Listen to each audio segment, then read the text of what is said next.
Dans cette vidéo, on va aborder la division d'une expression algébrique par un monome.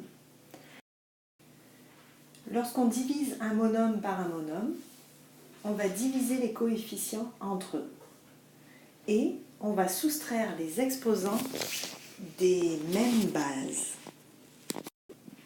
Allons-y avec un exemple.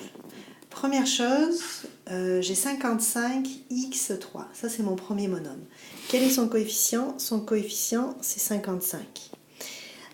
Et ce monome est divisé par 5x. Quel est le coefficient? C'est le 5. Donc ce que je vais faire, c'est que je vais diviser les coefficients ensemble. Ça va être 55 divisé par 5 fois, puis là je regarde, on a la variable x exposant 3 et la variable x. Donc j'écris x exposant 3 sur x.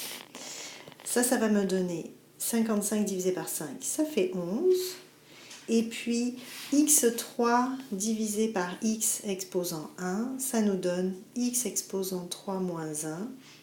Notre résultat final est 11x au carré. Alors moi je vous suggère d'appuyer sur pause et de faire le même cheminement avec l'exemple B. Après vous comparerez votre réponse avec la correction qui s'affichera à l'écran.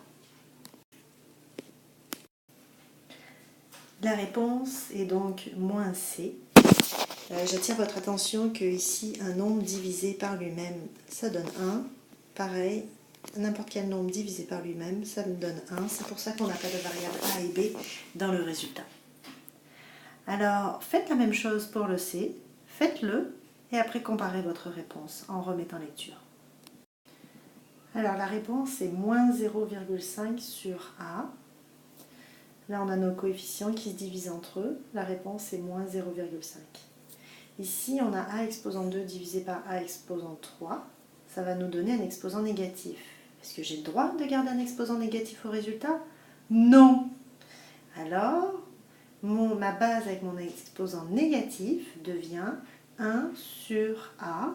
J'aurais pu rajouter l'exposant 1 à ce A pour que vous voyez que mon exposant est devenu positif. Ici, j'ai simplement fait mon numérateur fois mon coefficient, ça n'a donné ceci, et mon A exposant 1 reste au dénominateur. À vous de faire le dernier exemple. La réponse est donc 2 tiers fois A exposant 3 ou 2A exposant 3 divisé par 3.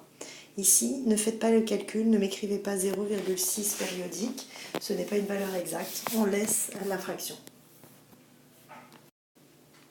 Il nous reste à voir la division d'un polynôme par un monome. On se rappelle qu'un polynôme, c'est une expression algébrique dans laquelle il y a des additions et ou des soustractions. Alors, lorsqu'on divise un polynôme par un monome, on divise chacun des termes du polynôme par le monome. On va prendre un exemple pour voir qu'est-ce que ça signifie. Mon exemple, en fait, si j'ai fait des petites lignes ici, là et là, c'est parce que mon monome 3xy va diviser à la fois ce terme, à la fois celui-là et à la fois celui-là. Alors, je vais l'écrire sous forme de 3 fractions. Alors, j'ai décomposé ma fraction en 3 fractions et c'est sûr que la première chose qui doit vous venir en tête, c'est qu'est-ce que Madame Brunet écrit mal sur un iPad? Vous avez raison. Bon, à part ça, il nous reste à réduire et là, c'est le même raisonnement que tantôt. On se retrouve avec 3 monômes qui sont divisés par 3xy. Alors, appuyez sur pause, faites la division et vérifiez ensuite si vos réponses sont justes. Alors, sauriez-vous vous expliquer pourquoi dans ce terme-là, je n'ai plus de variable? Effectivement, c'est parce que j'ai divisé x par x, ça donne 1, et y divisé par y, ça donne 1. Donc, il n'y a plus de variable dans ce terme. Dernier exemple, regardez-le. On a 35x au carré plus une parenthèse divisée par 5x.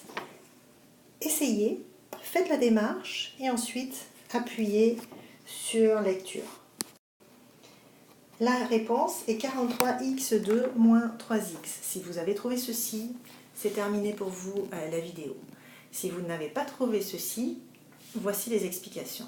Première chose, on regarde nos opérations dans l'expression algébrique.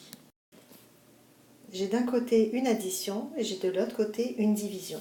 La première chose qu'il faut que je me pose comme question, c'est mon monome 5x, qu'est-ce qu'il divise? Eh bien, il va diviser uniquement ce qui est entre parenthèses.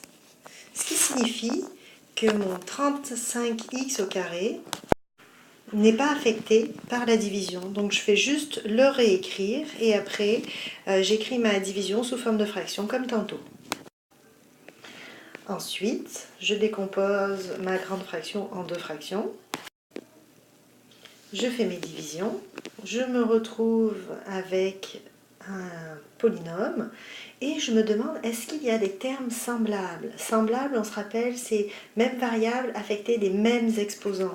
Puis ici, j'ai 35x au carré et là j'ai plus 8x au carré. Donc je peux les additionner, ça me donne 43x2 et je mets ensuite mon terme qui reste, moins 3x. J'ai terminé. Il ne vous reste plus qu'à vous entraîner avec des exercices pour vérifier votre compréhension.